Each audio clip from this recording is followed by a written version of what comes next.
job is to dig in and find where they are.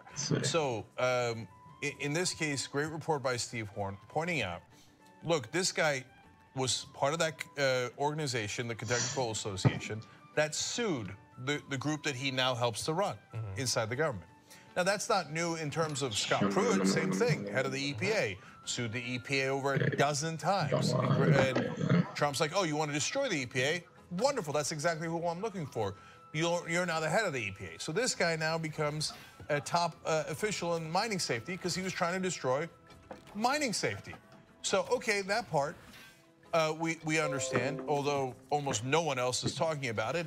And so we find the lawsuit.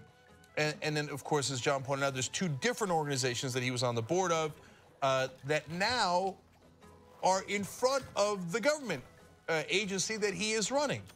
And in the beginning, they said, oh, conflicts of interest. No, absolutely not. Number one, he'll get his money out of any mining within 90 days. Did he? Of course not. He works for the Trump administration, still has money invested in mining companies. Yeah, but only like hundreds of thousands of dollars. While he's supposed to be regulating mining companies that he's invested in.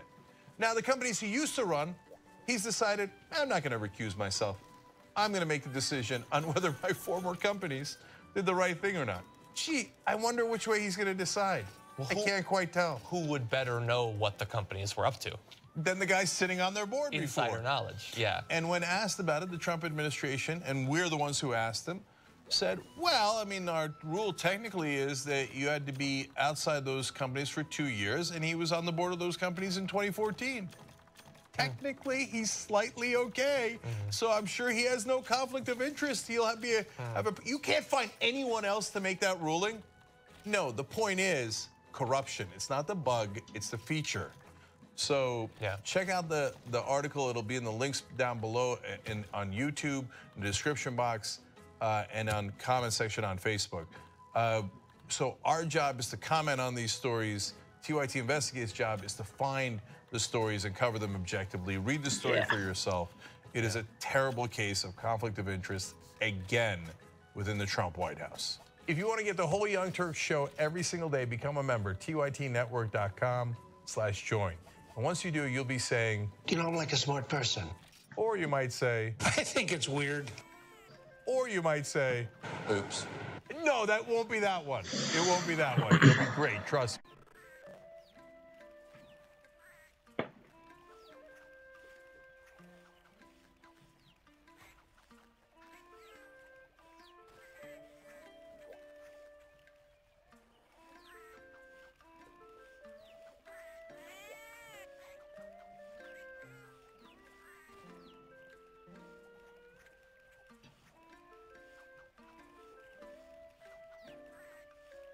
Piss stream.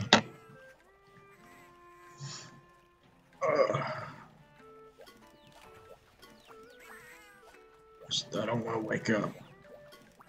That's basically it. No.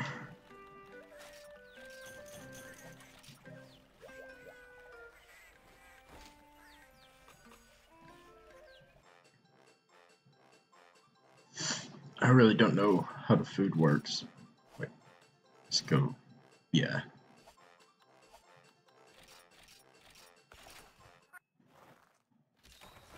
Well-rounded flavor. Ice resistance. What the fuck?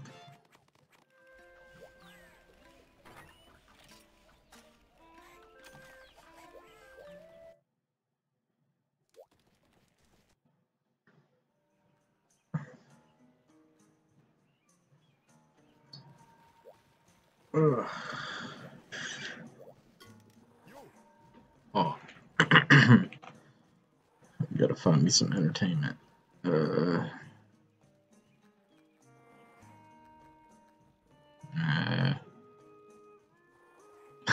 Oh god.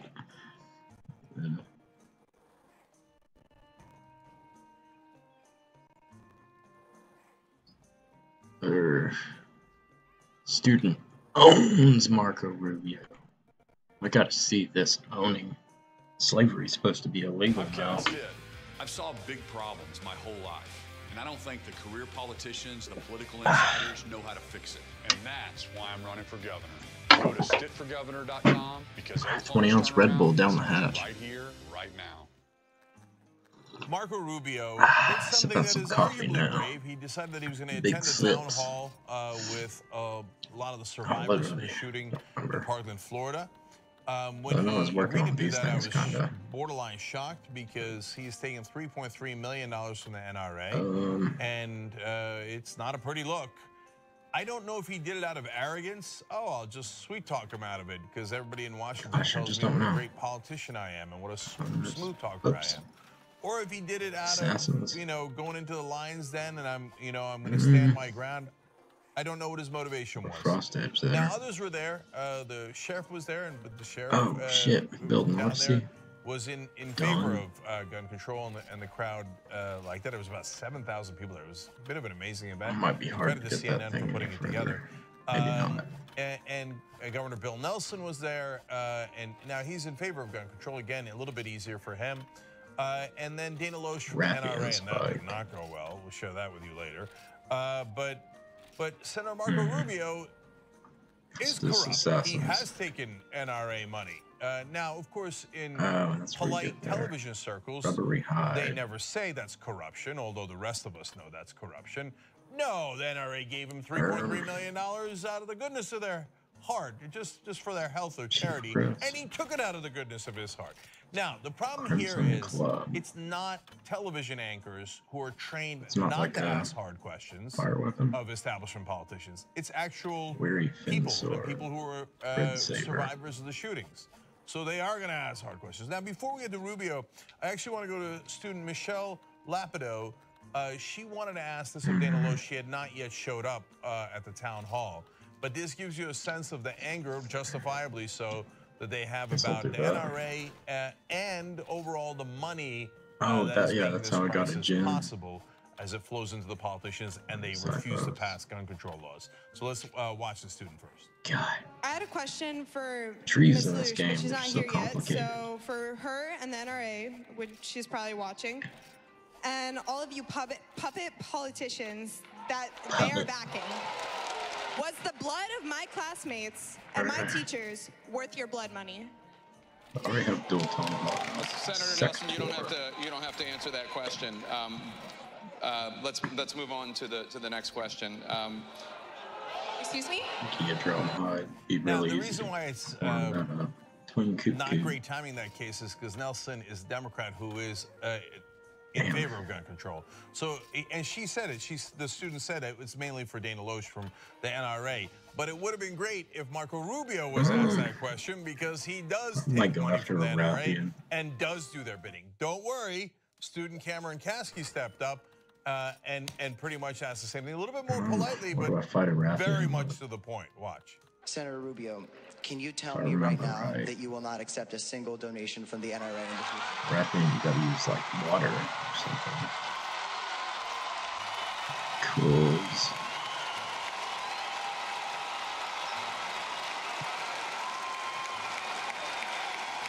See, rapping no right there. I wish I could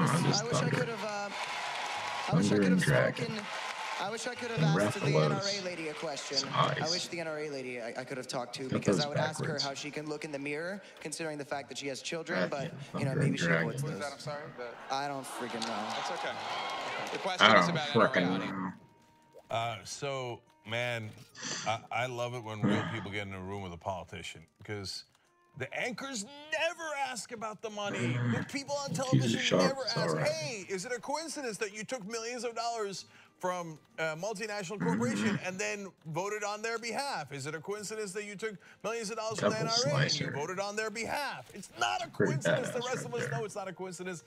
From the mouth of babes, it takes a student who suffered this tragedy to ask the most obvious question in the world. So let's see how Marco Rubio tries to wriggle out of it. So, number one, the positions I hold on these issues of the Second Amendment, I've held since the day I entered office in the city of West Miami as an elected official. Number two, no, the answer to the question is that people buy into my agenda. And I do support the Second Amendment. And I also support the right of you and everyone here to be able to go to school and be safe. And I do support any law that would keep guns out of the hands of a deranged killer. And that's Ooh. why I support the things that I have stood for and fought for during my time there. NRA money? More NRA money? That is the wrong way to look. First of all, the answer is people buy into my agenda. You could say Number no. second, well, listen, I respect. Oh, you can yeah, ask watching that the question, stream and on I my can tell you phone, that and it's people not very buy far into my behind. agenda. I will answer any questions you guys have about any policy. Right now, on here? in the name of 17 people, you cannot ask the NRA to keep their money out of your campaign. One-horned I think in the wyvern name of in the 17 desert. people, I can pledge to you that I will support any law that will prevent a killer like this. No, but I'm talking getting NRA money. No. Man. No, because. So go after And therefore, you have every right to ask that two question of me, and I'm here Buffaloes. to tell you that I will stand for the things. Accepting money Like from the NRA in the Buffaloes. future? I've always supported. I will always accept the help of anyone who agrees with Yeah, my let's agenda. not do that. Okay, so let's break that down. Number one, he says, look, man, they just happen to find me and support my agenda. Well, look, there is a tiny bit of truth in that because there's 330 million people in the country.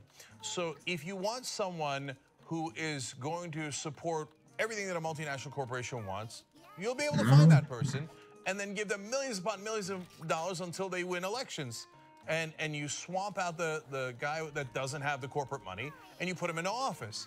If you want a guy like Marco Rubio who says, yeah, no matter what, no matter how many massacres happen of my citizens and my citizens' kids, I will always support the NRA in their position to buy weapons. Well, then the NRA will find you and give you millions upon millions of dollars so you can win every election. It's going to be like a level 2 thing. Now, is Marco Rubio aware that he took over $3 million from the NRA? Yep. Might that affect his vote? Both before and after? Of course he knows that it affects his vote. It is preposterous to say otherwise. So, now look, I asked Senator Joe Manchin from West Virginia on this show when he came on about one of his top donors. There are polluter of streams, and he specifically voted, Senator Manchin did, to deregulate polluting streams. Is why I don't know my donors. Oh, is that right? I didn't know my donors.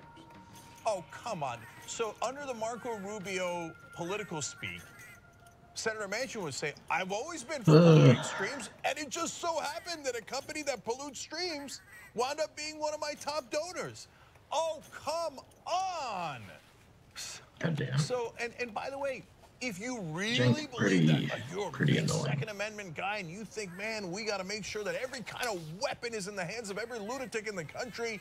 And yes, by the way, the NRA is in favor of selling guns to the mentally ill. They go around CPAC pretending they're not, but they have actually asked the Trump administration to allow for more mentally ill people to have guns, and the Trump administration did do their bidding. Marco Rubio. Oh, God. I would love for someone. I would love for someone to recommend something more interesting for me to watch. Like, this is awful. Some of the survivors from some of the recent mass shootings yesterday. We covered that for you on the show yesterday. Afterwards, we found a snapshot, as did, of course, the rest of the media, of his notes from this get-together. You might remember Sarah Palin writing on her hand sometimes, and people found a picture of that, and it had words like freedom on it. No one understood why that needed to be written down. Well, we have a similar case here with Donald Trump. Apparently, his staffers needing to write down very, very simple things for him. So let's take a look at the note. Now, his hands are partly covering this. There's another one where his hands aren't covering it, but that's okay. Forgot to bring paintballs. Number one is perfectly normal. What would you most want me to know about your experience? And it goes on about how can we keep you safe, et cetera. You know, look, you could say they're simplistic as well, but that's all totally fine, and nothing wrong with that. But look at number 5. Can you see it there? If you can't see it, here, we'll show it to you. It says, I hear you. Note number 5 to the President of the United States was, remember when you have set up a listening situation in the White House where it's called a listening session, when you brought in these survivors, remember to tell them at the end, I hear you. Not, I'm going to take action, not here's the list of actions I'm going to take. Just hear them out and then at the end say, I hear you.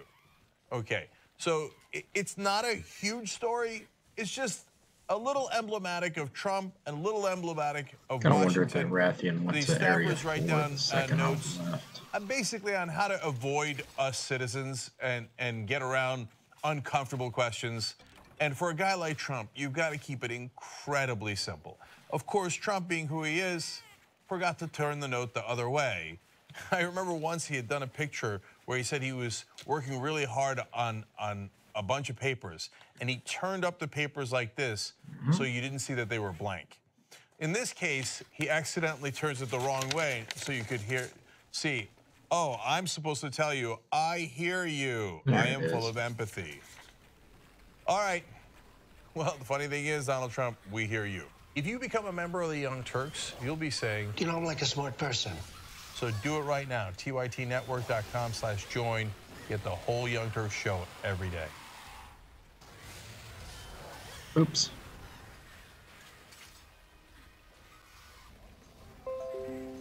Reconnection successful. I don't know what happened there.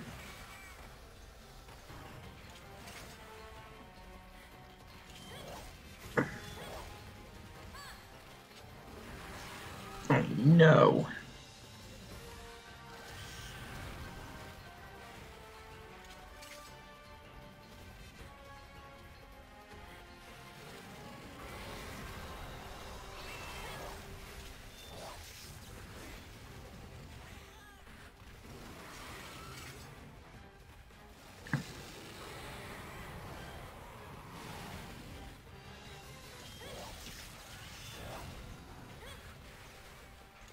Don't move around too much.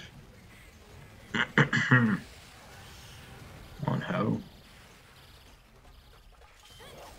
Oh, come on.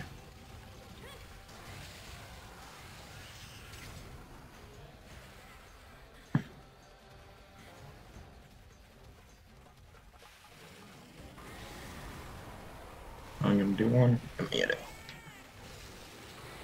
How did I miss? Garbo.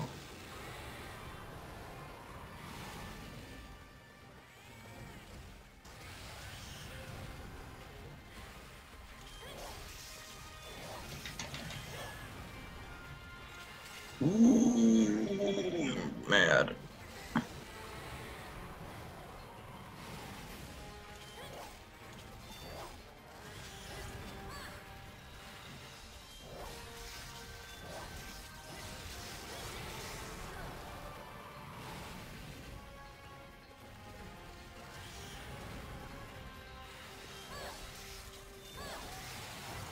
There we go. That is what I wanted. Go ahead.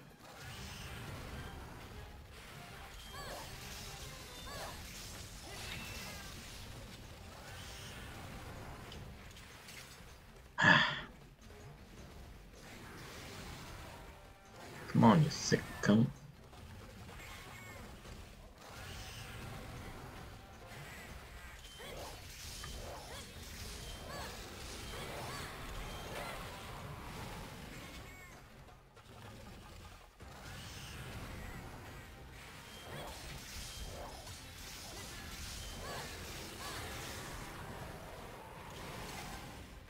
I don't remember if the tails will like to disappear.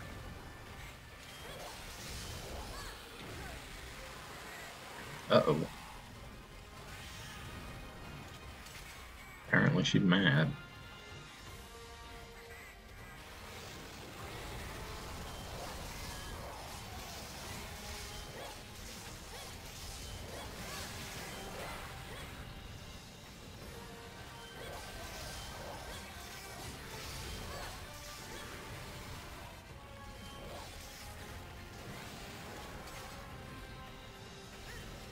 Weird, I used to be scared of these things, and they're not even that bad.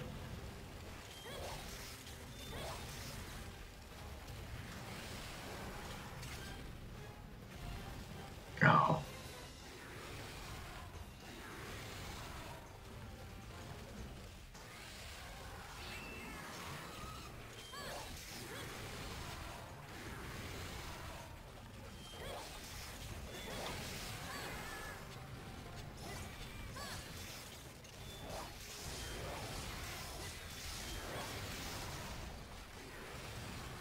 That damn stumpy tail.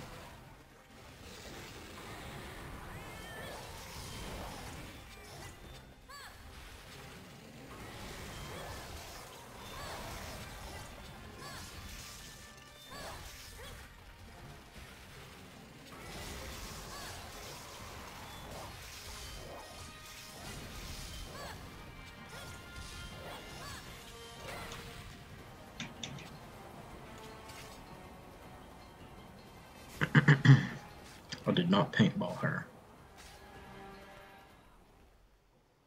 Oops.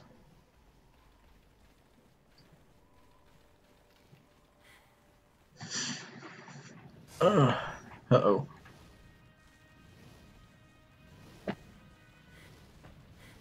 Oh, there's she at. Is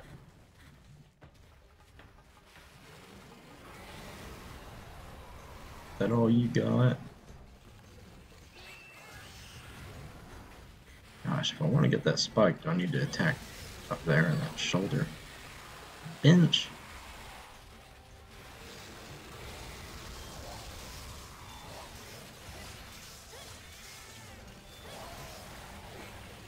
Maybe I need to attack the legs to get her down. Oh, no.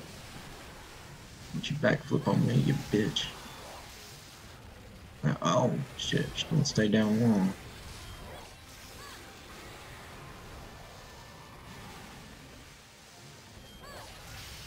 Yeah, that was a mistake.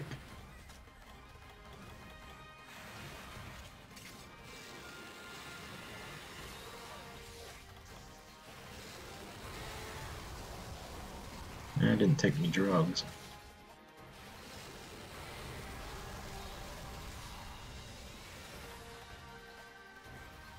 Wait, portable shark trap. Trank bombs.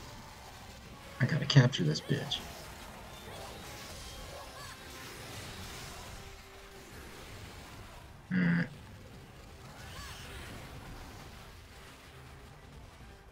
No escape. Oh no. Wheel. No escape. This bitch get out of the trees.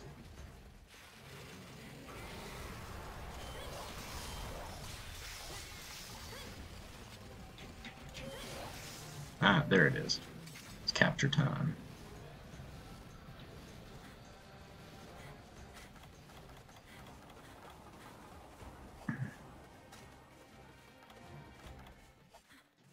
Mine some rocks while she goes to sleep. Oh no.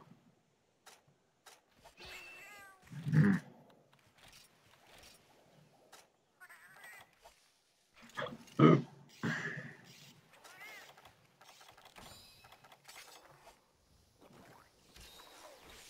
No.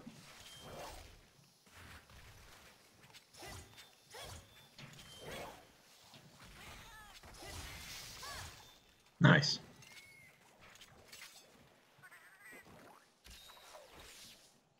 Let's see. Best Void Wing. I'll exchange for first aid meds. Oh, God, nah, she's probably asleep. If she's not asleep now, she's never gonna be.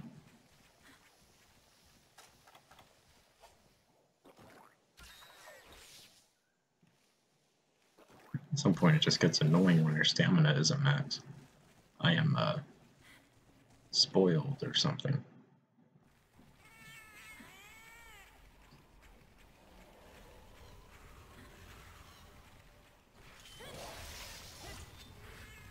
Oh, why would it do that? Why would it fucking do that?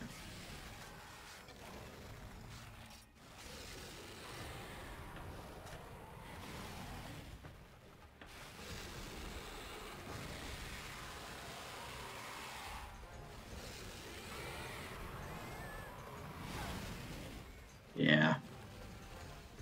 I thought I was being clever.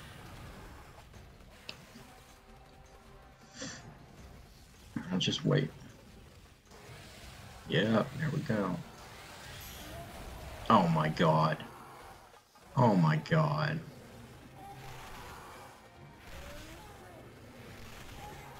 Oh no, no, I messed it up.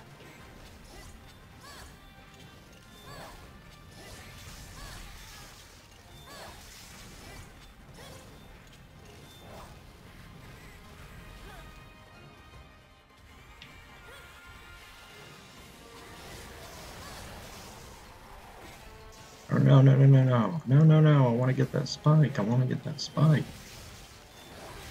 I just ruined everything.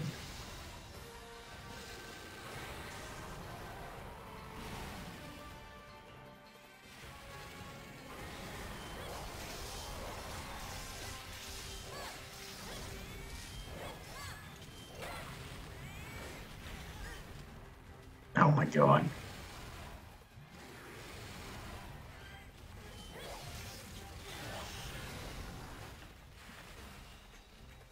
Now I'm just getting careless. So I don't care.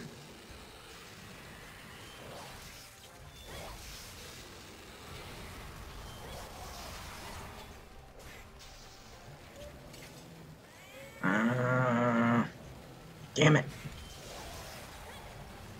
Dumb bitch.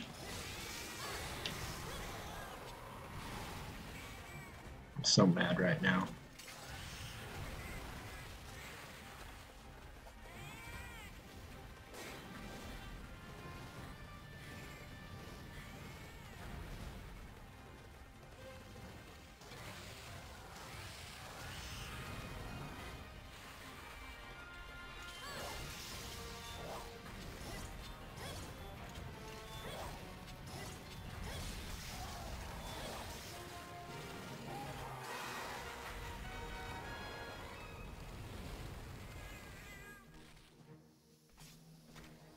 So angry.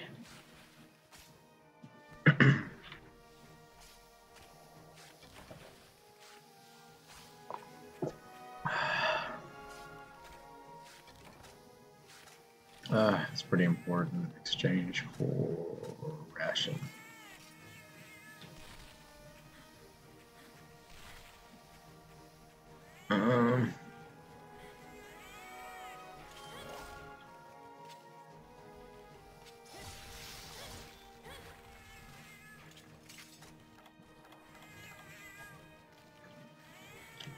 I don't know that I can replace anything else. And I don't. Disc stone. Yeah, this is a bad idea.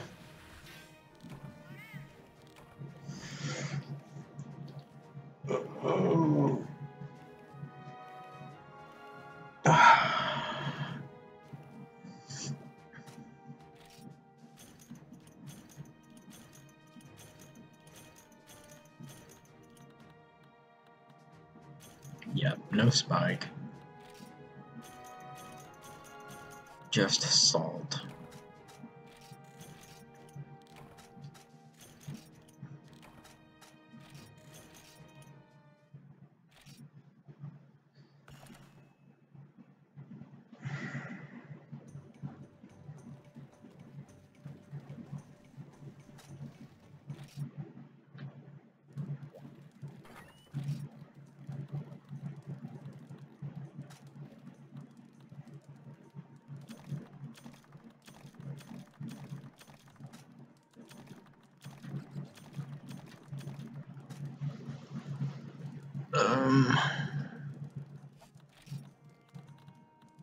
Yeah, I'm gonna call out a max potion.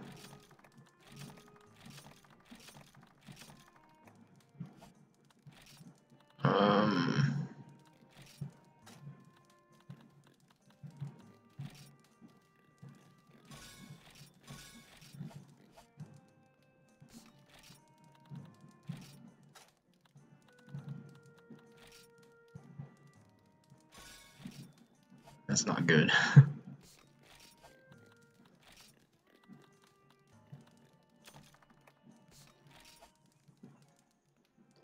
Oh, you make nutrients. Ivy. Fucking honey and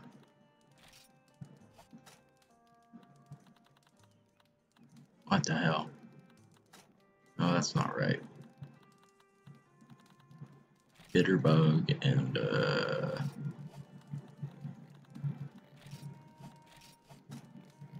wow, that's bad. Godbug.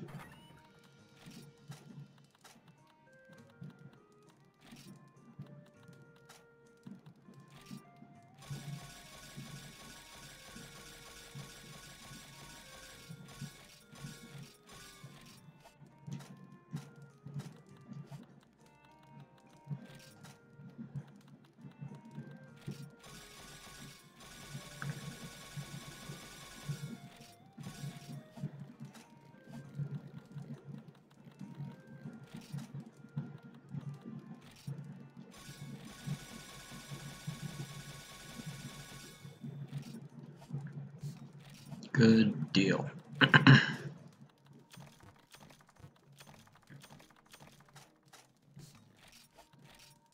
And the paintballs. I keep fucking forgetting.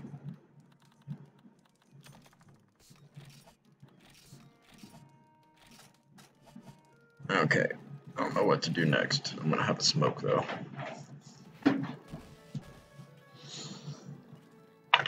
Herb.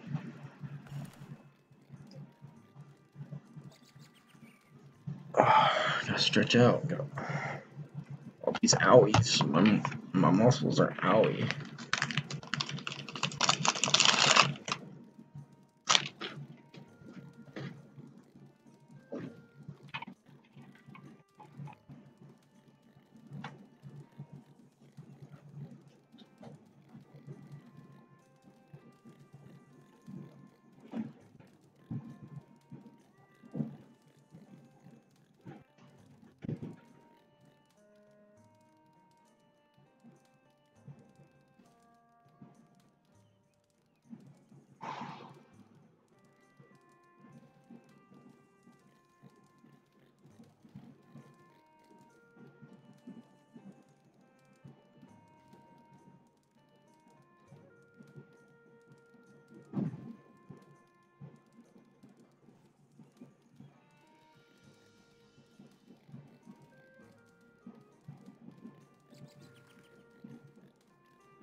Gotta wag the finger at people I follow. Oh, shit.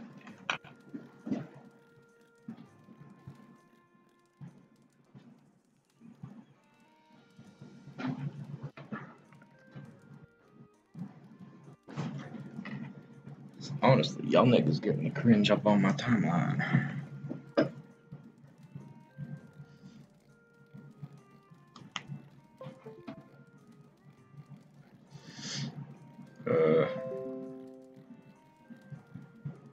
My battery life's like 29%. Set it to just charge. I think it charged pretty slowly, but dossier.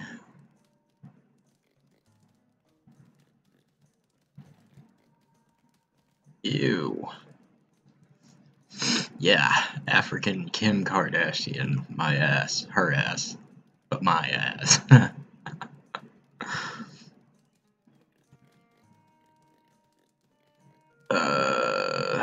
No, Saturday Night Live is pretty shitty.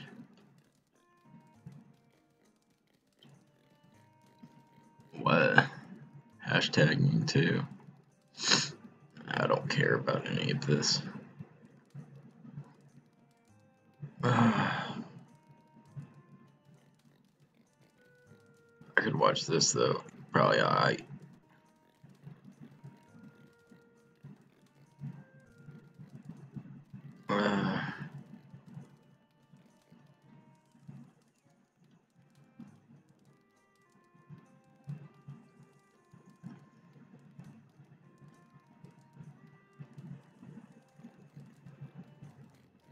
Yeah, dude, I don't feel like doing anything. It's awful.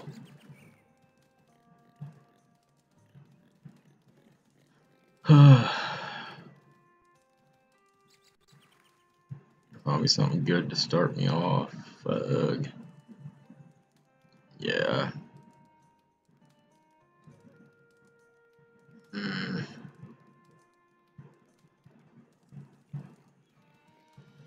Yo, Magaton Royal. Wir sind zwar eine Spaßsendung, ein Comedy-Programm, aber wir tragen auch Verantwortung. Haven't watched Hans Böhmermann in a while. Benutzt, aber verantwortungsvoll, denn Comedy und Satire dürfen nicht alles wie die Kollegen von der Heute-Show erst kürzlich bewiesen haben, es gibt auch Grenzen.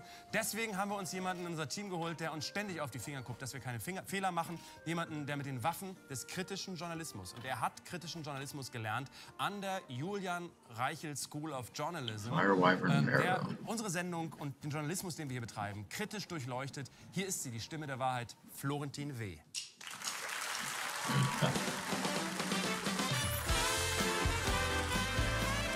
Bongo Decimator.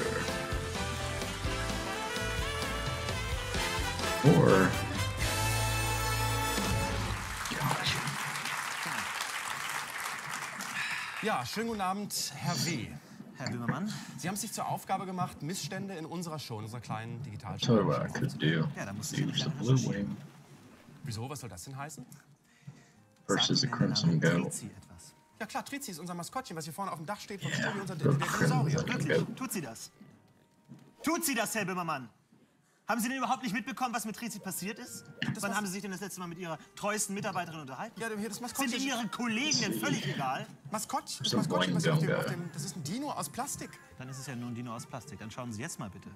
Mit Ihrer Sendung, Ihre treueste Mitarbeiterin einfach Ist was passiert? Bitte schön. Das Neo-Magazin Royal. Actually, yeah, satirische Speerspitze der deutschen Fernsehlandschaft. Doch kaum jemand ahnt, wie es wirklich zugeht, wenn die Lichter ausgehen. Not an expert, so.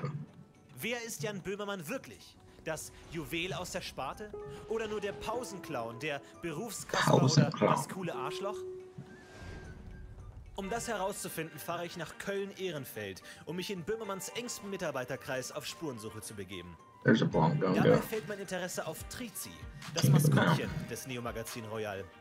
Trizi fängt als einfache Komparsin an und arbeitet sich schnell zum heimlichen Star der Sendung hoch. Sie ist Teil des Vorspanns und des Abspanns, festes Ensemblemitglied, im Team sehr beliebt. Sie feiert Partys, Drogenexzesse. Eine ganz normale Fernsehkarriere. Zudem steht sie dem Arbeitsschutzgesetz zum Trotz, bei Wind und Wetter als Galionsfigur auf dem Dach des Studio König. Doch dann kommt Jahrhundertsturm Friederike und mit ihm der Absturz. Seitdem liegt sie im Koma, doch die seelenlose Unterhaltungsmaschinerie duldet keine Pausen. Bei der geifernden Jagd nach Klicks, Klicks, Klicks schreckte sogar das hauseigene Social-Media-Team nicht mal davor zurück, die schweren Verletzungen ihres Teammitglieds medial auszuschlachten. Ich befinde mich jetzt hier vor dem Steven Spielberg Krankenhaus in Köln-Porz, in dem Trizi jetzt gerade in diesem Augenblick um ihr Leben kämpft. Ich mache mich jetzt gleich auf den Weg in die Dinologie und werde mit ihren Eltern sprechen.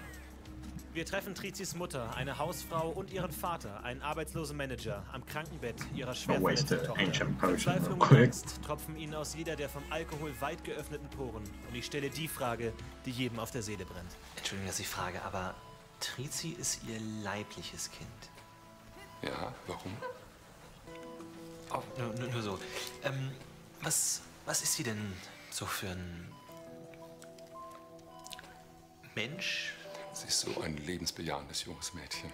Für Film und Fernsehen zu arbeiten, das war immer ihr Wunsch, seit sie damals bei Just noticing that YouTube has to put that disclaimer below this one as well, even though it's like hardly even news, you know.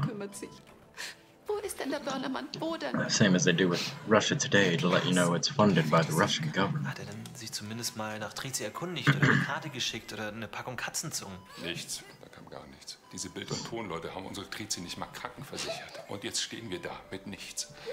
Meinen Sohn aus erster Ehe hat es besonders hart getroffen. Ganz ruhig, Thorsten, ganz ruhig.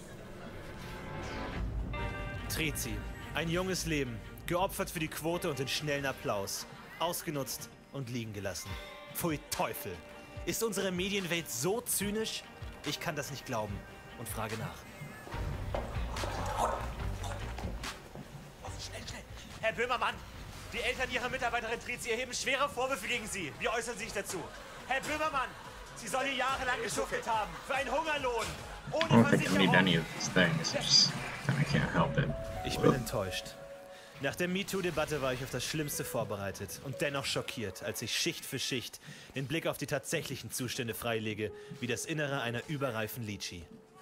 Das grelle Scheinwerferlicht spiegelt sich in den Tränen seiner Protagonisten und im glänzenden Metall von Trizis Herz-Lungen-Maschine. Und nicht nur das, auch die Moral unserer heimischen Showbranche liegt im Sterben. Ich bin Florentin W., Neo-Magazin Royal, verbrannte Erde. Take some drugs. Get feeling good.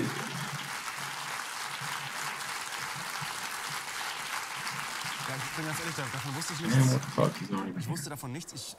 Ja, wenn ich das jetzt so sehe, da bleibt mir wirklich nichts anderes übrig, als mich ja wirklich in aller Form nochmals zu entschuldigen bei Trizi und ihren Eltern an dieser Stelle.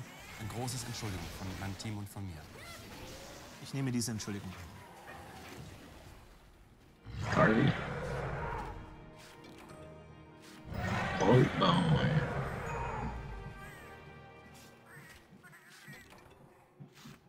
I didn't follow that too well, but I didn't get it in the first place.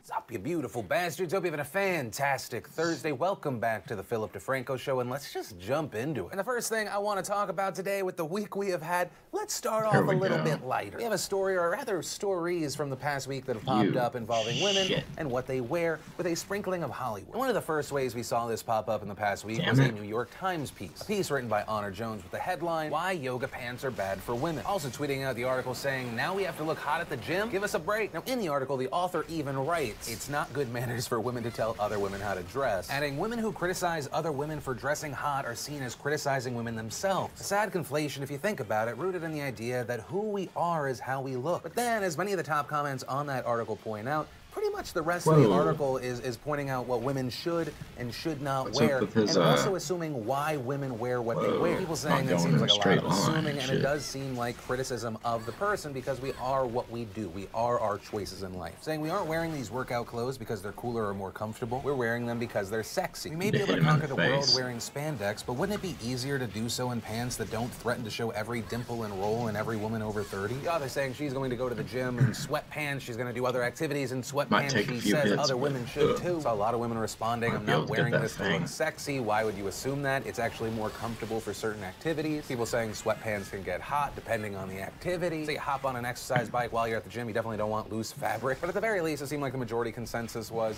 hey, how about we don't criticize what other women wear and assume why they wear it? That seems like the most pro-woman thing you could do in this article that seemingly is trying to be pro-woman. So there was that part of the story. Of course, I'd love to know your thoughts there. And then that kind of connects to actually Megan Fox and Jennifer Lawrence in the news. One, hitting how people and seemingly women in Hollywood are just seen as these objects, and that then seemingly connecting to the public response of what Jennifer Lawrence was wearing. But here we go. When speaking to E! News this week, Megan Fox got very candid about being an actor in Hollywood. I mean, you're a commodity, right? You're something that the studio owns.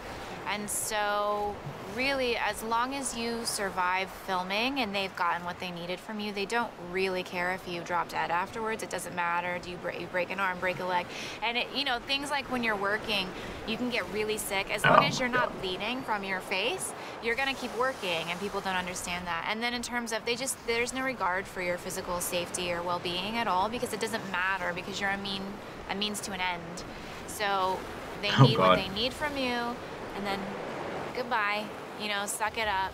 She's basically like, let me tell you how hard celebrities have. In a note of morally bankrupt industry having no regard for someone's safety, their well-being, essentially just treating them like a commodity. That then connected to the general reaction we saw around Jennifer Lawrence, who was seen in this picture in London for the premiere of Red Sparrow. A lot of the reaction online was that this photo proves how sexist Hollywood is. People saying it's in London, it's so cold, all the other men are wearing jackets, yet for some reason Jennifer Lawrence is wearing this very showy dress. She's gotta be freezing. Some of the specific responses reading, this is such a quietly depressing and revealing image, not least because I've been outside today and it's bloody freezing. True equality means either Jennifer Lawrence getting a coat or Jeremy Irons having to pose for a photo call in assless chaps. At least the guys look really embarrassed. Such a dumb of course, tweet. in response to these criticisms, there were people saying you need to chill the hell out. There's nothing wrong happening here. And one of those people was actually Jennifer Lawrence, who went to her Facebook to write, I don't really know where to get started on this Jennifer Lawrence wearing a revealing dress in the cold controversy. This is not only utterly ridiculous, I am extremely offended. That Versace dress was fabulous. You think I'm going to cover that gorgeous dress up with a coat and a scarf? I was outside for 5 minutes. I would have stood in the snow for that dress because I love fashion and that was my choice. This is sexist, this is ridiculous, this is not feminism. Overreacting about everything someone says or does, creating controversy over silly, innocuous things such as what I choose to wear or not wear, is not moving us forward. It's creating silly distractions from real issues. Get a grip, people. Everything you see me wear is my choice, and if I want to be cold, that's my choice too. And if you just look at that post, there were 3 general responses. Most people were supportive. Some saying she shouldn't have even taken the time to respond to this, but at the same time, when all those articles are going out, it's making every guy in that picture seem like an enemy. They can make them seem bad or at the very least inconsiderate, so they decide to speak out. And some negative, like this comment from Sonny Workman, who wrote, it's not sexist to think your dress was maybe inappropriate for the weather, by the way. Stop virtue signaling and playing the victim. You are no victim. But to that, I would say I personally agree with Jennifer Lawrence. How many of these people just assume that Jennifer Lawrence was the victim here, that she didn't want to speak up, that she was being taken advantage of,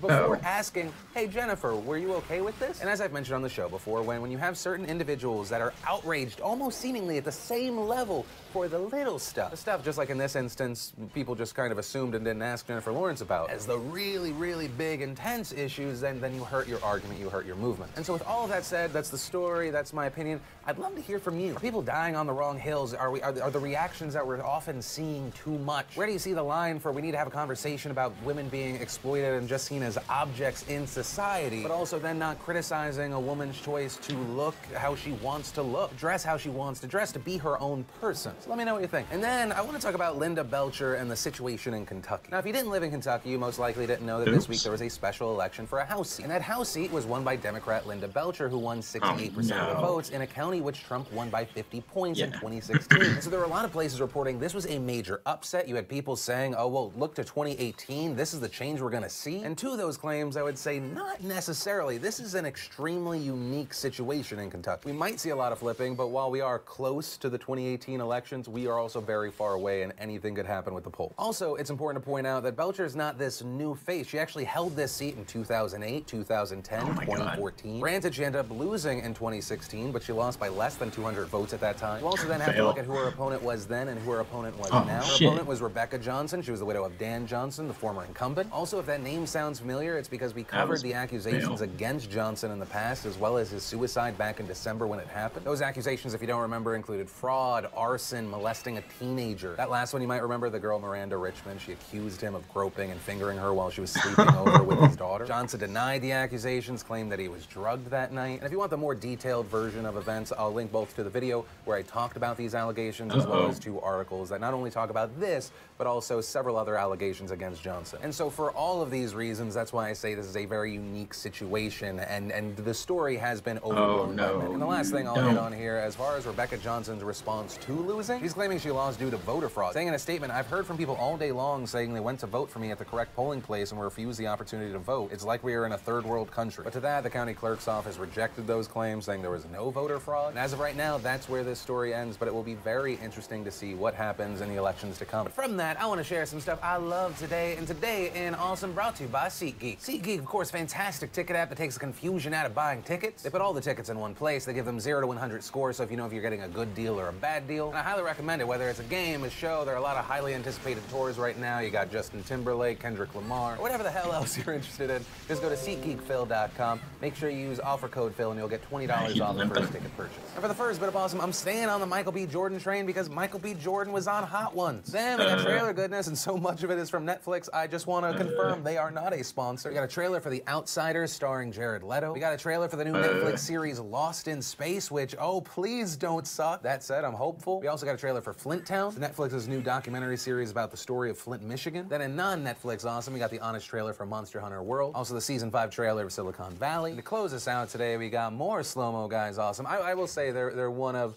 several few. I'm really happy got a YouTube original just so we got more content. They just came out with Paint Pendulum in slow motion. And if you want to see the full versions of everything I just shared, the secret link of the day, anything at all, links as always are in the description down below. And the last thing I want to talk about today are a few more things that we've seen in this fallout since the Parkland, Florida shooting. There are a few things to cover here. The first thing I want to mention is the CNN Town Hall. The Town Hall was in Sunrise, Florida. It was all about discussing gun violence. And attending the Town Hall, you had Parkland, Florida community members, students, and teachers from Stoneman Douglas, as well as some parents of some of the murdered students. There were also 2 panels, the first featuring Florida Senator Marco Rubio, Florida Representative Ted Deutsch, and Florida Senator Bill Nelson. And the second panel featuring Broward County Sheriff Scott Israel, the county that Parkland is in, and NRA spokesperson Dana Lash. And I said this last night and I got some heat from it, but I personally do appreciate the fact that Marco Rubio went to this event. I had people saying, you know, just showing up, that's a pretty low bar. But he did not have to go. He could have easily done what the governor of Florida, Rick Scott, did, what President Trump did, and have smaller, more controlled meetings, listening sessions with students and parents. Also understand, while it was called a town hall, this was just a CNN-organized event. You can think his responses are horrible, that he is a morally corrupt individual. You can think whatever, but he also still showed up. Like I said last night, that's what we should want from our representatives. There are a lot of people that if they were in Rubio's shoes, they would have not done this. Also, once again, politics aside, I personally appreciated that Rubio spoke out against all those horrible conspiracy theories we talked about yesterday. Once again, that part is just my personal opinion. If you have a different opinion, that is completely fine. If you're new to the show, there are very few places that I'm not open to having a conversation. We learned yesterday, I'm not open to having a conversation about people who share and promote disgusting and obviously false conspiracy theories about victims of a school shooting being crisis actors, and then also people who are soft on child molesters and pedophiles. If you molest a child, I'm personally not religious anymore, but I say the punishment should be biblical. That said, if you did not see the town hall, whether you're on the left or the right, I highly recommend watching. Now, depending on where you land ideologically, once you watch it, or if you did watch it, you most likely saw something different than other people. And just in general, I'd love to know what your takeaway from it was. There were a lot of tense moments. One of the more interesting exchanges was between Fred Gutenberg, the father of 14-year-old student Jamie, who was killed in the shooting. Your comments this week and those of our president have been pathetically weak. I absolutely believe that in this country, if you are 18 years of age, you should not be able to buy a rifle, and I will support a law that takes that right away. I will support the banning of bump stocks, and I know that the president has ordered the attorney general to do it, and if he doesn't, we should do it by law. We also then move on to the topic of an assault weapons ban. Now, I think what you're asking about is the assault weapons ban. Yes, sir. So let me be honest with you about that one. If I believed that that law would have prevented this from happening, I would support it. But I want to explain to you why it would not. First, you have to define what it is. If you look at the law and its definition, dude, I can't get a blanco it basically bans 200 models of gun in this country, about 220 specific models of gun. Good, good. Okay? But it allows legal 2,000 other types of gun that are identical. Identical in the way that they function, in how fast they fire, in the type of caliber that they fire, in the way they perform. They are indistinguishable from the ones that become illegal. And the only thing that separates the two types, is if you put a plastic handle grip on one, it becomes banned. If it doesn't have a plastic handle grip, it does not become banned. And you know what they've done to get right around it? It took them 15 seconds to do it. They simply take the plastic tip off of it. They just take the plastic grip off the front or the back, so we don't the start. same gun, and it becomes legal. Performs the exact same way. So what my belief is, my belief remains damn fire hammer. That rather than continue to try to chase every loophole that's created, it's why it failed in '94, it's why they're getting around it now in California, it's why how they get around it in New York, is we instead should make sure that dangerous criminals, people that are deranged, cannot buy any gun of any kind. That's what I believe a better answer will be. Then we had seen Chris Grady asking Rubio if he agreed that large capacity magazines shouldn't be banned, and this was Rubio's response. Because I traditionally have not supported looking at magazine clip size. And after this and some of the details I've learned about it, I'm reconsidering that position, and I'll tell you why. Because while it may not prevent an attack, it may save lives in an attack. We also saw Cameron Kasky ask Rubio if he would stop taking money from the NRA. And the positions I hold on these issues of the Second Amendment, I've held since the day I entered office in the city of West Miami as an elected official. Number two, no, the answer to the question is that people buy into my agenda. And I do support the Second Amendment, and I also support the right of you and everyone here to be able to go to school and be safe. And I do support any law that would keep guns out of the hands of a deranged killer. We also had Stoneman Douglas teacher Ashley Kurth asking if Rubio agreed with the president on specifically arming teachers. This is something the president proposed as a possible solution on Wednesday, and we'll cover that in a moment. Am I supposed to have a Kevlar vest? Am I supposed to strap it to my leg or put it in my desk? How am I supposed to go on that way? I don't, and I don't support that. And I would admit to you right now, I answer that as much as a father as I do as a senator. The notion that my kids are going to school with teachers that are armed with a weapon is not something that, quite frankly, I'm comfortable with. Beyond it, I think it has practical problems, and I'll share what they are. And this is really about the safety of the teacher as much as anything else. Imagine in the middle of this crisis, and the SWAT team comes into the building, and there's an adult with a weapon in their hands, and the SWAT team doesn't know who is who, and we have an additional tragedy that was unnecessary. We also then saw a back and forth between student Emma Gonzalez and NRA spokesperson Dana Lash. And for the sake of time, to kind of simplify Lash's point of view, it was mainly that the system is broken. Not that people shouldn't have guns, but we should never allow what she called an insane monster, someone that's mentally deranged, from buying a firearm or getting their hands on a firearm. That's someone who the FBI was warned about, that local law enforcement knew about, that the school knew about, was seemingly went unchecked. So much so that in this current system, he was able to buy this weapon and then use that weapon. Also on the note of why someone under the age of 21 should be able to have a long gun, she said for protection. She referenced an assault victim who was under the age of 21, saying that she wished that she had had a weapon on her. But also, once again, I highly recommend you watch it. It's very hard just with a limited amount of time to really convey everything that was talked about. Also, following this event, we saw a bit of controversy. Stoneman Douglas student Colton Hab told a local news station that CNN wanted him to ask a scripted question, so he didn't attend the town hall. CNN had originally asked me to write a speech and questions, and it ended up being all scripted. I don't think that it's gonna get anything accomplished. It's not gonna ask the true questions that all the parents and teachers and students have. And in response to these claims, CNN released a statement saying, "There is absolutely no truth to this. CNN did not provide or script questions for anyone in last night's town hall, nor have we ever. After seeing an interview with Colton Hab, we invited him to participate in our town hall along with other students and administrators from Marjorie Stoneman Douglas High School. Colton's father withdrew his name from participation before the forum began, which we regretted but respected. We welcome Colton to join us on CNN today to discuss his views on school safety." And then in response to this, according to the Huffington Post, they spoke with Colton's father. Glenn Hobbs said that a CNN producer told him Colton's speech, which consisted of an opening statement, 3 questions, and closing remarks, is too long and that Colton would have to stick to asking 1 question. So as of right now, that's where we are. It'll be interesting to see if Colton does go on CNN after this. Now, all of that said, Colton Hab actually does connect us to the point I said I wanted to come back to around President Trump. Several days ago, when talking to Fox News, Colton said this. Gun control, it's definitely needed a little bit more. I don't think that we're going to get gun control in such a quick enough response. I believe that if we did bring firearms on campus to teachers that are willing to carry their firearm on school campus, if they got their correct training for it, I think that would be a big beneficial factor into school safety. Just because, I mean, if Coach Feist had had his firearm in school that day, I believe that he could have most likely stopped the threat. And what we've now seen is that the president has proposed arming our teachers. That coach was very brave. Saved a lot of lives, I suspect. But if he had a firearm, he wouldn't have had a run. He would have shot, and that would have been the end of it. And this would only be, obviously, for people that are very adept at handling a gun. And it would be, it's called concealed carry, where a teacher would have a concealed gun on them. They'd go for special training, and they would be there, and you would no longer have a gun-free zone. Gun-free zone to a maniac, because they're all cowards.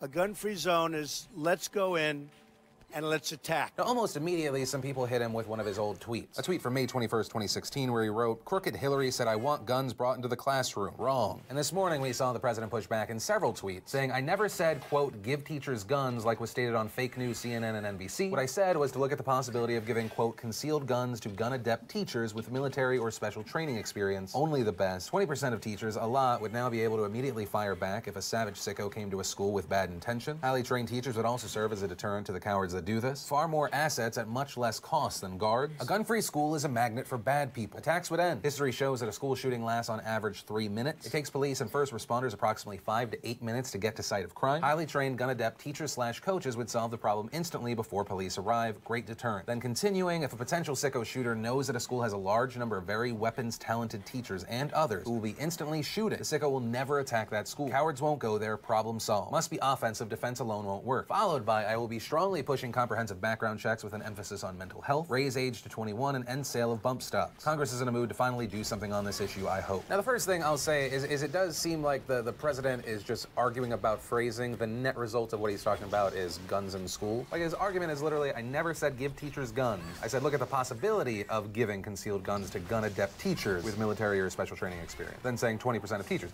So you're still giving it to teachers, just not all teachers. Also, as far as the president's proposal to raise the age for these weapons to 21 and the sale of bump stocks, I do wonder what the specifics there would be. I mean, you're talking about a 3-year change, so do all the people that currently have weapons, are they currently grandfathered in because they already got them, or would that automatically put them on the wrong side of the law? Also, regarding bump stocks, if a law is passed, what about the people that already have them? Are they grandfathered in, or is it also illegal to just own one? Because also from a tech angle, you enter the world of people that 3D print mods. So will there be a tech or non-tech loophole? It'll be very interesting to see what the proposal looks like. But with all that said, and I know that we've covered so much, the last question I want to pass off to you is what is your thought around this proposal? What is your thought on if a teacher wants to be able to conceal carry in school for the safety of themselves, their students, should they be allowed to? Should it be a built-in option for all teachers in all schools? And really what this question boils down to is just another iteration of are gun-free zones bad or are gun-free zones good? I'm fascinated to know what your thoughts are here. And that's where I'm going to end today's show. And remember, if you liked this video, you like what I'm trying to do on this channel, hit that like button. If you're new here, hit that subscribe button. That way you make sure you don't miss these daily videos, which actually, if you did miss yesterday's show, you want to catch up, click or tap right there to watch that. Or maybe you need something lighter, you can watch the newest behind-the-scenes vlog by clicking or tapping right here. But that said, of course, as always, my name's Philip DeFranco. You've just been filled in. I love yo faces, and I'll see you tomorrow, possibly. Just make sure you have your notifications on.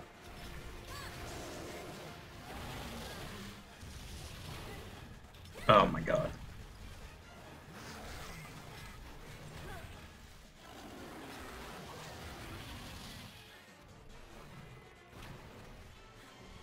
Well, I'm having a bad time.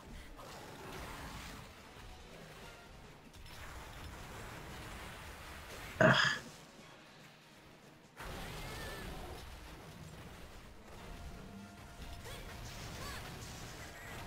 Oh, it's like that doesn't count as impact damage or something. That did.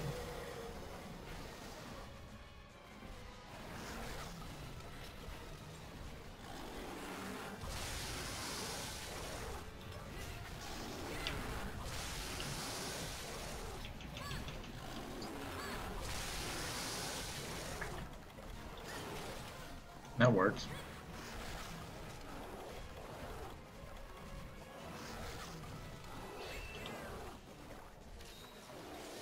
That timing.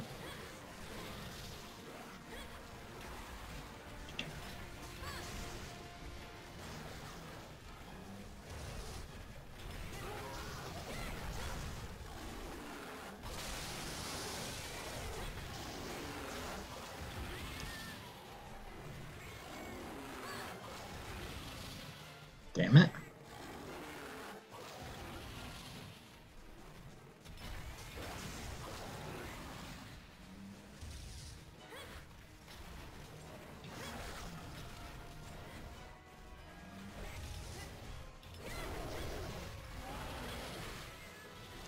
No stamina.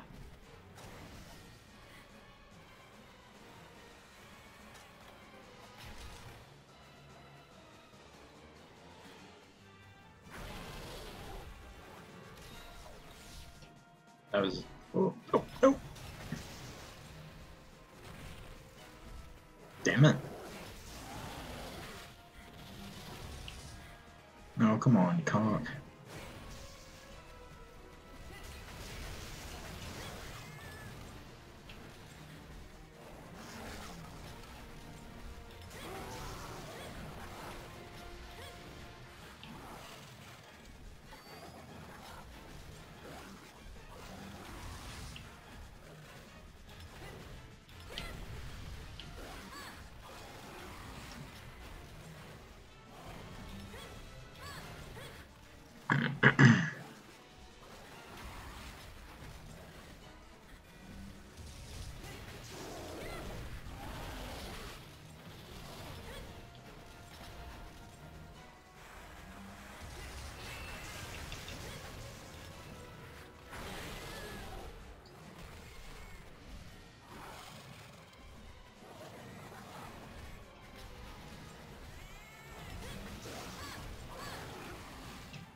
Getting so mad. Oh, come on.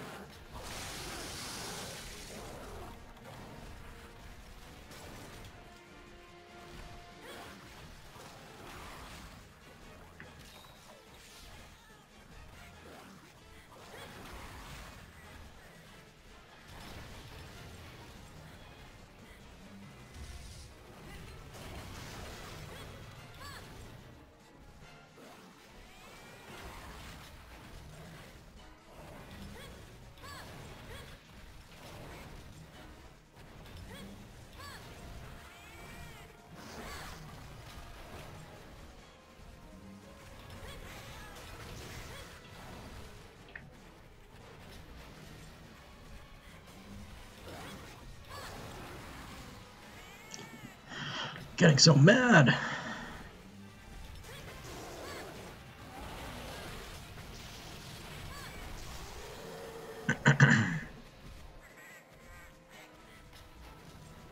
No, you don't, son of a bitch.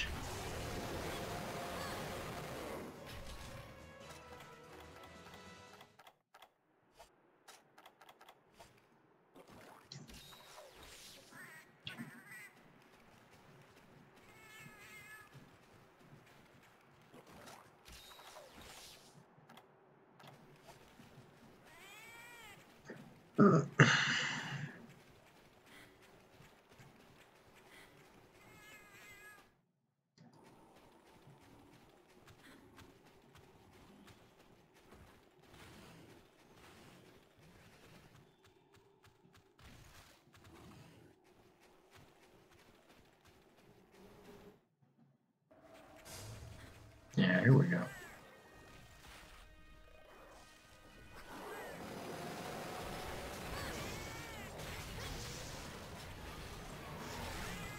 Yeah, that didn't work.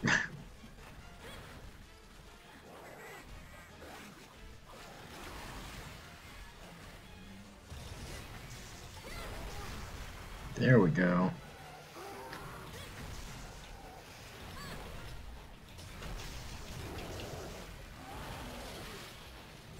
Swear it's impossible.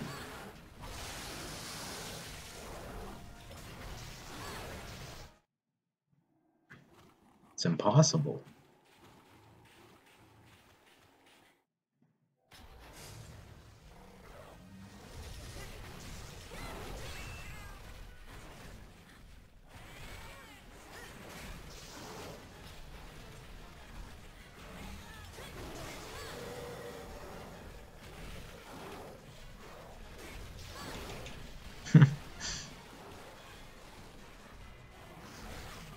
Oh my god.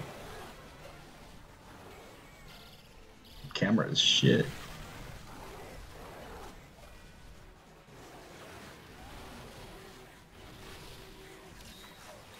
Oh yeah? Okay, I might stay.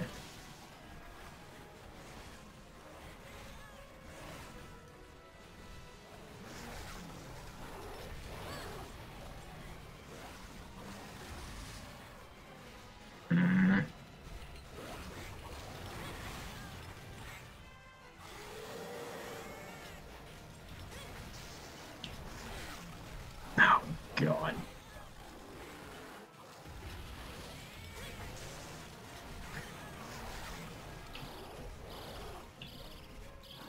That's just awful.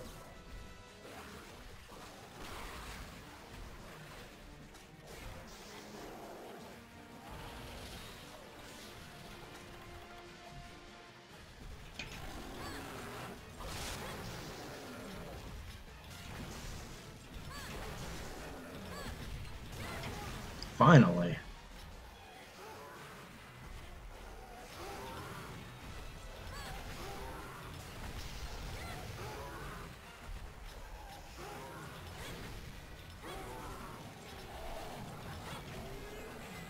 It's impossible to break his fangs, I swear to God.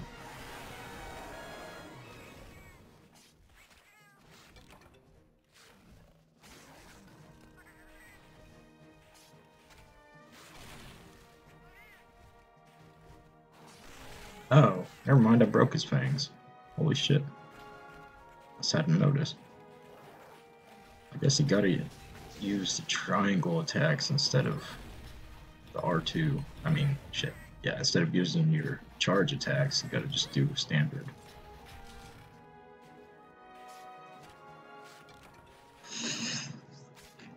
You know, those things. I mean, circle's kind of fast, and then follow that up with triangle. Otherwise, it's always like charge up, release for 2. Then you can't really follow that up with anything. I mean, not immediately. Yeah, it takes that long to get into it, so it's like...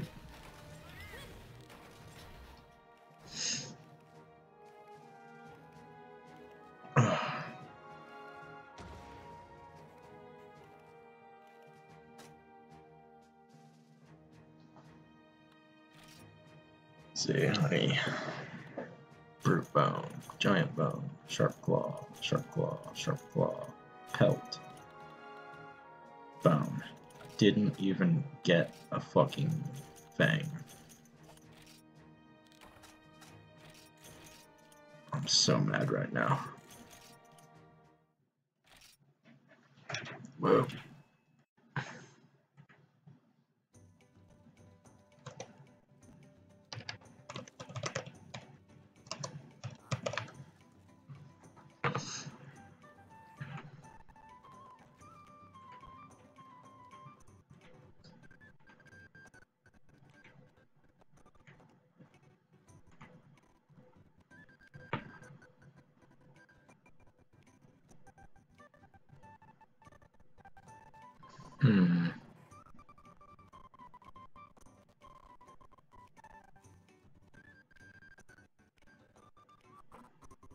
What the shit?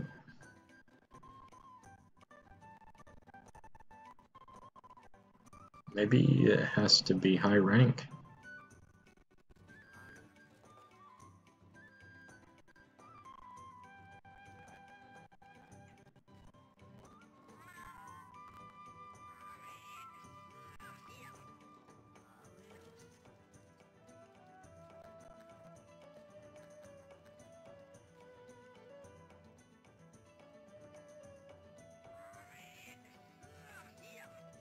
4-star elder for killing too long, always give you a Blanco and Gafang in the end.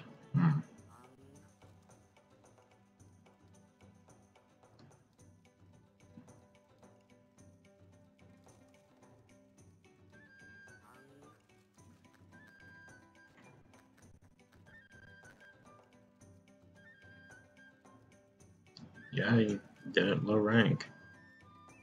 Yeah, Blanco and Gafang plus, so. Heavy Blanco Gafang.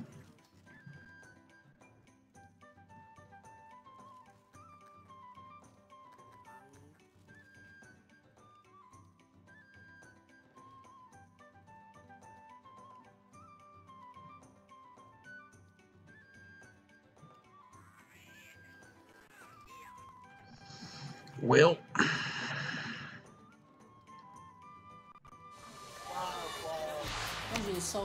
this is just gonna be awful. Souvent surprenante parce que d'autres sont ébahis le fait de me voir.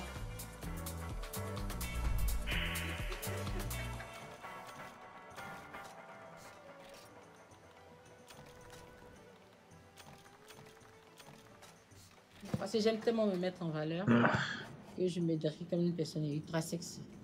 J'ai toujours été comme ça parce que même l'aîné a plus de fesses que moi.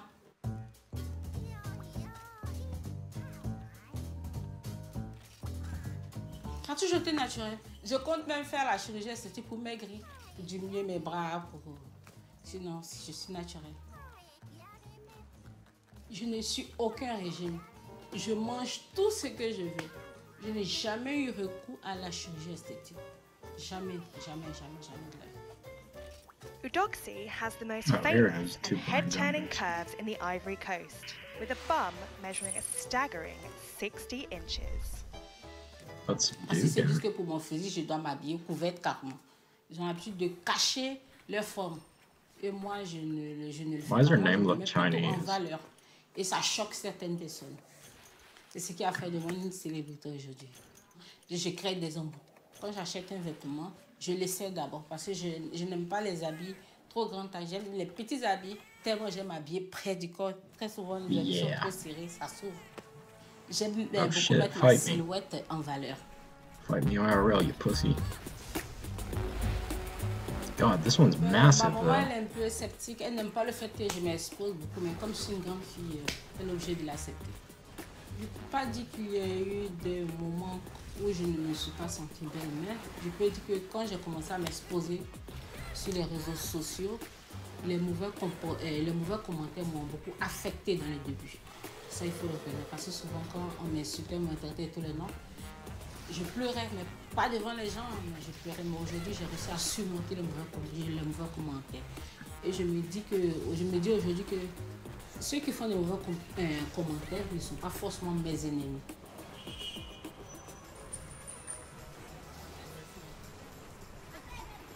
The Curvy Beauty's assets have proved lucrative, with Eudoxie forming a career out of public appearances at home and beyond. Oh, God.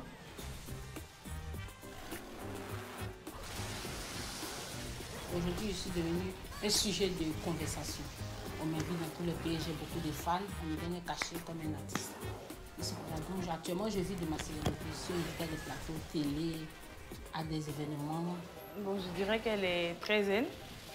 Elle est très zen et assez accessible aussi. Elle est elle-même partout, que ce soit en public ou en privé, c'est la même identité. That was bad. J'aime ses fans parce que elle ne les a pas volés ni forcés. Le type de personne dont je suis fan, un c'est Kim Kardashian. J'aime sa manière même de s'habiller.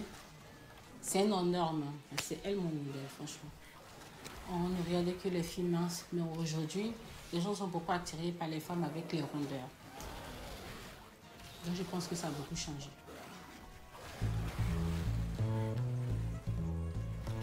Eudoxie admits her extreme looks can make dating difficult. Le type d'homme que j'aime, je peux dire que je n'ai pas de genre particulier. Je suis plutôt attirée par les hommes qui ont la crainte de Dieu, par les hommes gentils et vrais. Gros, mince, peu importe le physique, je peux tomber amoureuse. Je tombe plutôt amoureuse du comportement de la personne. C'est pas le type de gens, de mecs qui sont attirés par moi. Somebody says something like French language is beautiful or something, you show them this video. You say that's bullshit. J'attire toute tranche d'hommes, que ce soit les vieux, les jeunes, que ce soit toutes les nationalités. En tout cas, je suis courtisée par toutes les nationalités. Il y a beaucoup d'hommes qui sont intimidés par moi. Il y a d'autres qui rêvent de me voir. Eudoxie has no intention of covering up her ample behind. She wants to celebrate being big and beautiful. Ils n'aiment pas la manière dont je m'habille. Ils se disent que je m'habille un peu trop sexy. Ils disent que je m'habille de façon vulgaire pour mon physique. Que pour un tel physique, je dois m'habiller carrément couverte. Et moi, je dis non. On peut être comme moi et être sexy. On peut être en chair comme moi et s'habiller près du corps. Et on peut être comme moi et être à l'aise dans sa peau. Et je les adore, moi. Je les adore.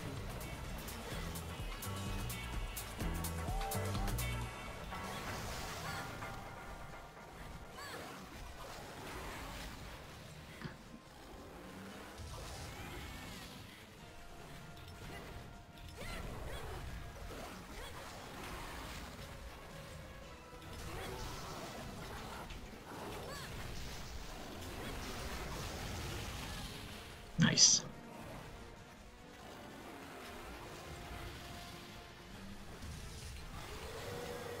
Uh-oh.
I forgot the Portuguese, say Caralho or something.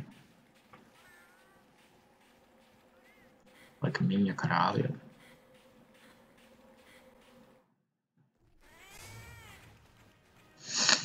Oh.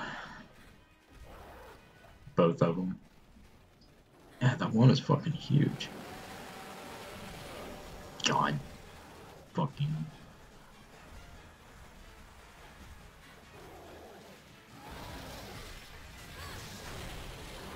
Caralho? Is that the word? Caralho. Morde me, o Caralho.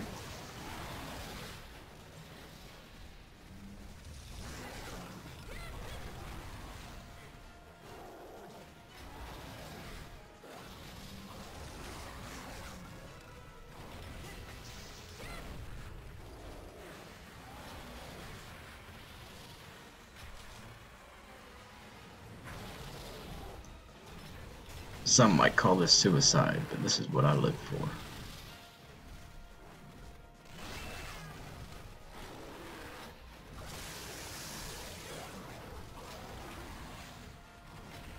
Well, the trolls might not be super cooperative with me.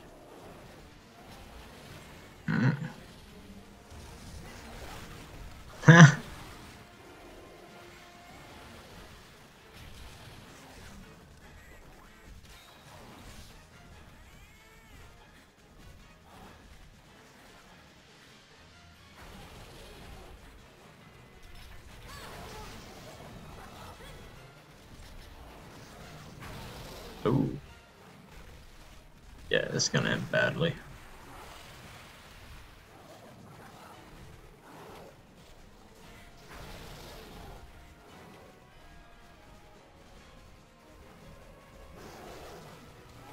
Sure wish they would fight each other, that would be really cool.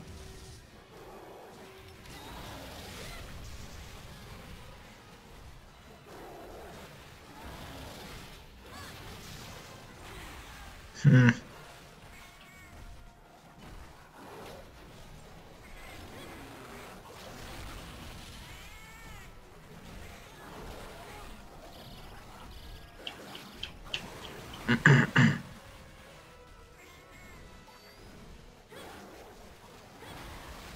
EXE stopped working for a second there.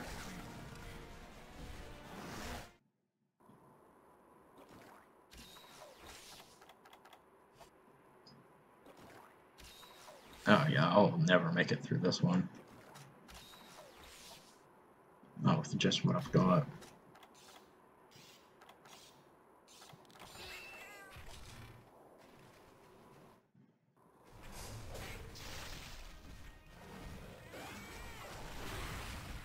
Nice.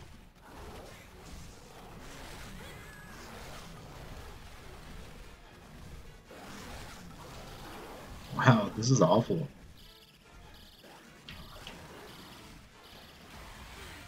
Nice.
Awesome.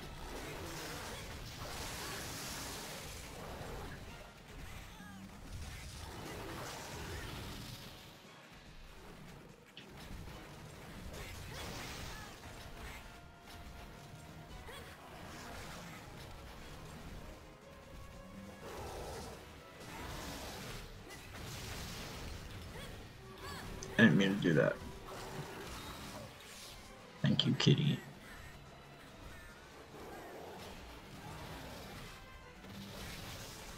That was just well placed.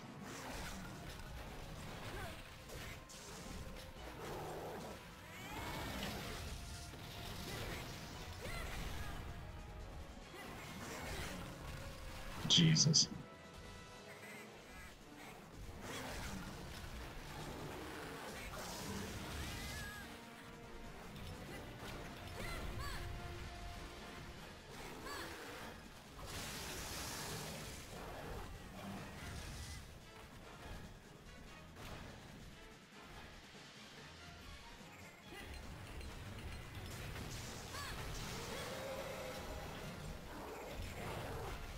Oh yeah.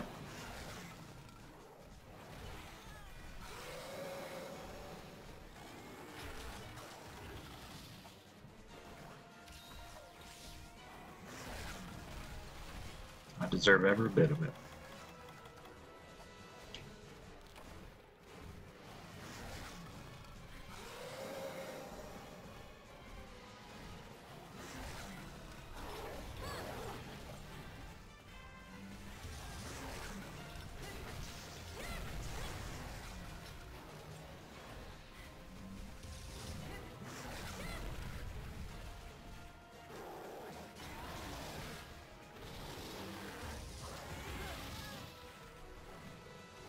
Gay.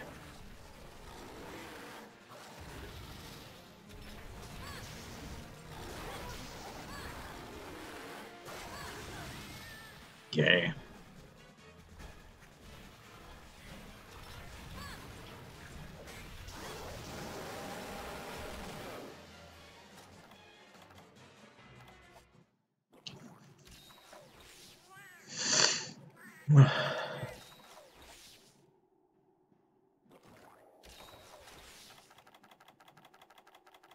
That's bad. That's just bad.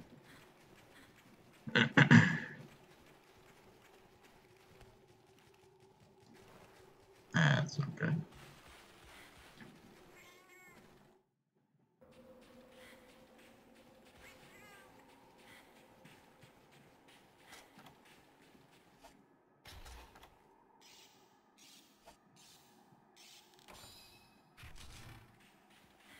Sure wish my cat would heal me.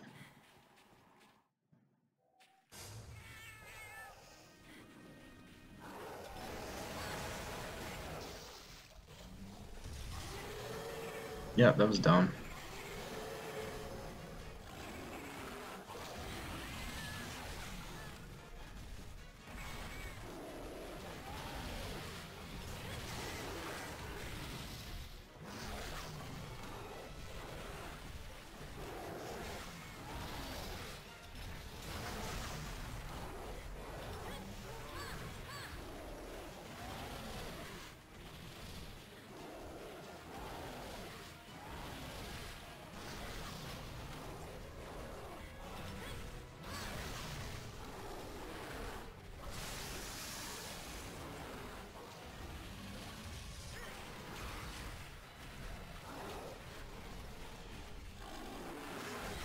I'm having a very bad time.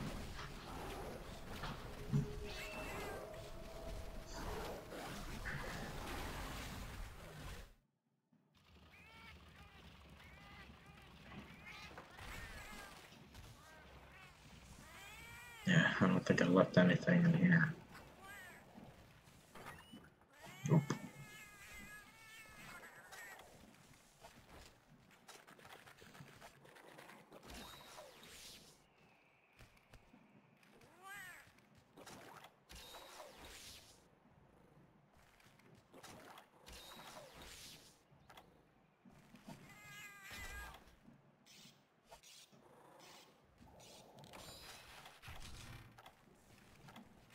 Yep, it's dire. Yeah.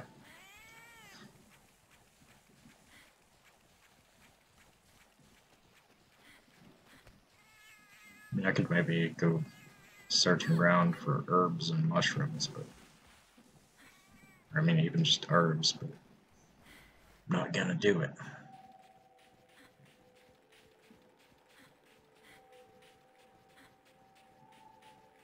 I'm gonna ODT.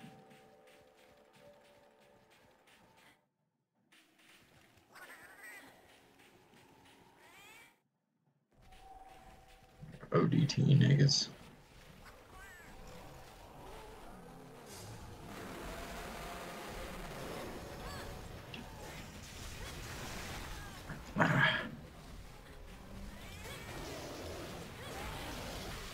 Yeah.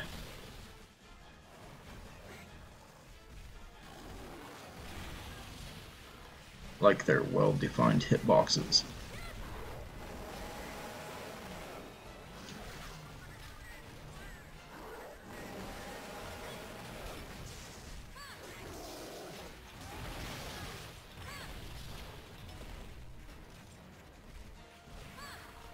Oh yeah.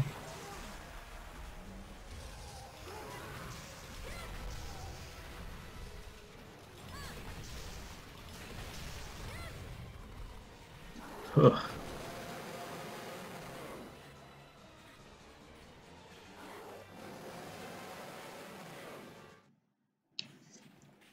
Funny how things work out. We don't. He doesn't even stop here, does he? He just...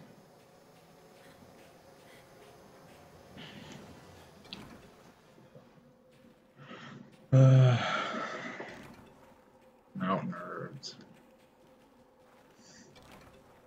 Damn it.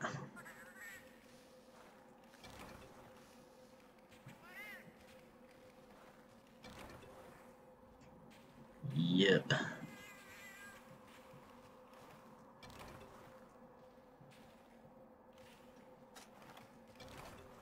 Nope.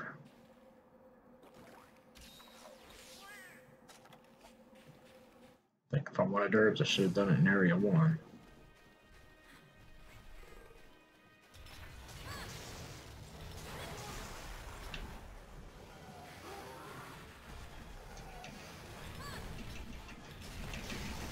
Gotta love the hitboxes on your shit.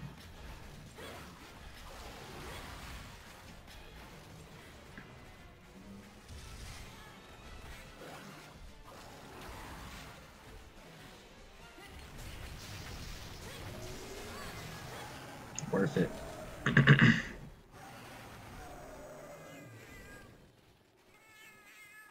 Fangs are not broken. I am angry.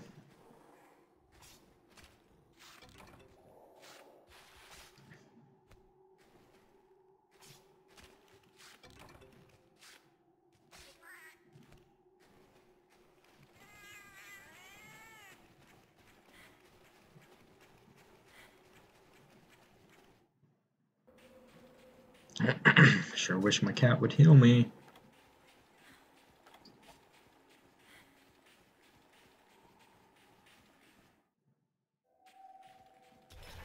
Yeah.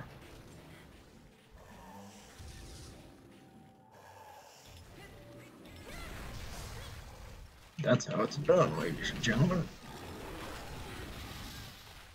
That's not how it's done.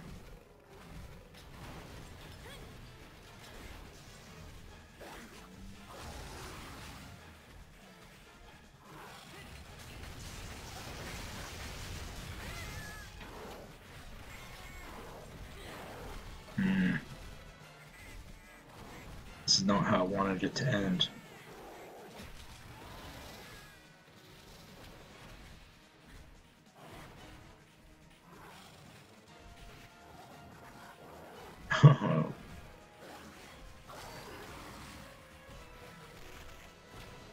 He moves around us enough to just kill me on this incidentally.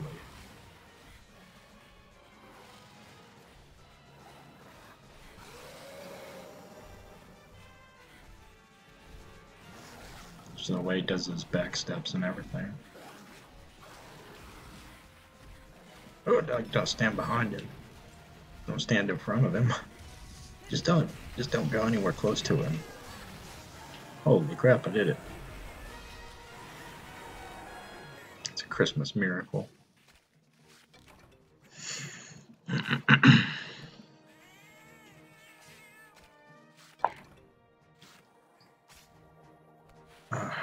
Things intact, I'm sure.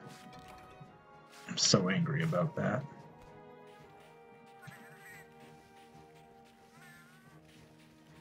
Yeah.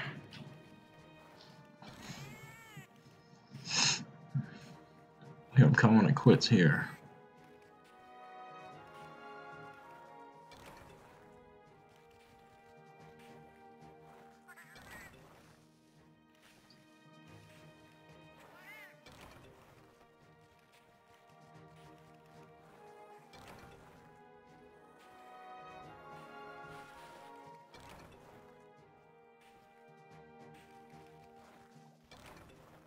It's like endless pile of bone. This happens sometimes, but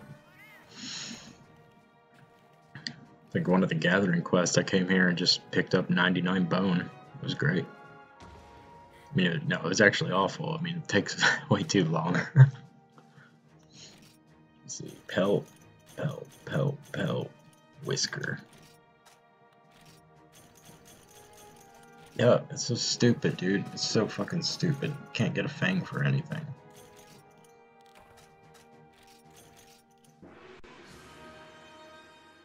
No, he's a big guy.